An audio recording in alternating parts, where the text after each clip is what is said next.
آپ نے جو سوال کیا ایک تو مطلب جو پریس کانفرنس میری تھی جس کی وجہ سے آپ نے شاید یہ نتیجہ کر لیا کہ میں نے کسی کو ایک کرنے کے لیے کہا ہے. میں نے کہا تھا کہ قوم کا ایک ہونا ضروری ہے.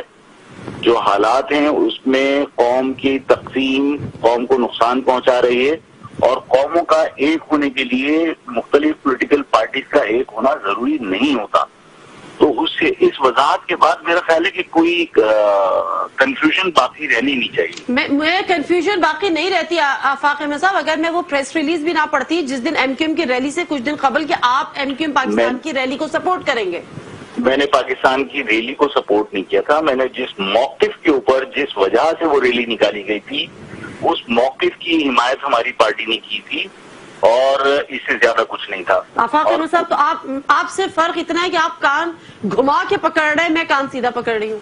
نہیں, میں میرے خیال ہے نہیں, کان گھما کے نہیں پکڑ رہا. میں نے جو بات کہی ہے بہت کلیئر ہے کہ میں نے یہ کہا کہ قوم کو ایک ہونا اس وقت ہمارے لیے. چلیں میں اس میں اور کلیئرٹی لے, ہو سکتا ہے میں کلیئر نہیں ہوں تو اس میں تھوڑا سا لیٹس برنگ مور کلیئرٹی ان دس.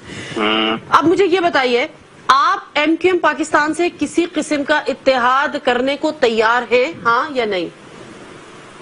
میں نے آپ سے عرض کیا کہ اگر قوم کے لیے ضروری ہوتا ہے تو ہم گفت و شنید کر دیں تاکہ آپس میں جو تصادم کی کیفیت ہے وہ ختم ہو اور تمام پولیٹیکل پارٹیز ایک دوسرے کے ساتھ ملتی ہیں. ایک دوسرے کی ریکگنیشن ایک پولیٹیکل پارٹی کی حیثیت سے ہونی چاہیے بجائے اس کے کہ ہم ایک دوسرے کے ساتھ متصادم رہیں اور اس کا نقصان قوم